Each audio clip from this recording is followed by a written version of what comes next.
નેપાળમાં ભોટે કોસી નદીમાં અચાનક આવેલા પૂરને કારણે અનેક વિસ્તારોમાં અફરાતફરી મચી છે.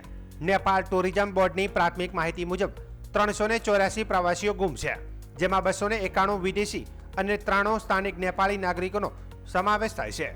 ગુમ થયેલા વિદેશી પ્રવાસીઓમાં સૌથી વધુ 105 ભારતીયો હોવાનું સામે આવ્યું છે. તે ઉપરાંત બ્રિટન, ઓસ્ટ્રેલિયા, અમેરિકા, મલેશિયા, દક્ષિણ આફ્રિકા અને નેધરલેન્ડના પ્રવાસીઓ પણ સામેલ છે. જોકે એનટીબી એ આ આંકડા પ્રાથમિક હોવાનું જણાવ્યું છે અને ટ્રાવેલ એજન્સીઓ તથા સ્થાનિક તંત્ર સાથે ચકાસણી ચાલી રહી છે. સ્થાનિક મીડિયા અહેવાલો મુજબ અચાનક આવેલા પૂરમાં 7 લોકોના મોત થયા છે. અસરગ્રસ્ત વિસ્તારોમાં ફસાયેલા પ્રવાસીઓ અને તેમના પરિવારજનો માટે નેપાળ ટુરિઝમ બોર્ડે હેલ્પલાઇન નંબર જાહેર કર્યો છે. Toll free number 1234, hotline number 1144, tourist police number 9851289445. તંત્રે પ્રવાસીઓને શાંત રહેવા અને સત્તાવાર સૂચનાઓનું પાલન કરવાની અપીલ કરી છે. નેપાળના વડાપ્રધાન બાલેન્દ્ર શાહે અસરગ્રસ્ત વિસ્તારોના સાંસદો સાથે તાત્કાલિક બેઠક કરી હતી.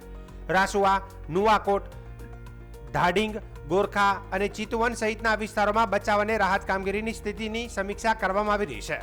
સરકાર દ્વારા ફસાયેલા પ્રવાસીઓ અને સ્થાનિક લોકોને સુરક્ષિત બહાર કાઢવા માટેની બચાવ કામગીરી હાથ ધરવામાં આવી રહી છે.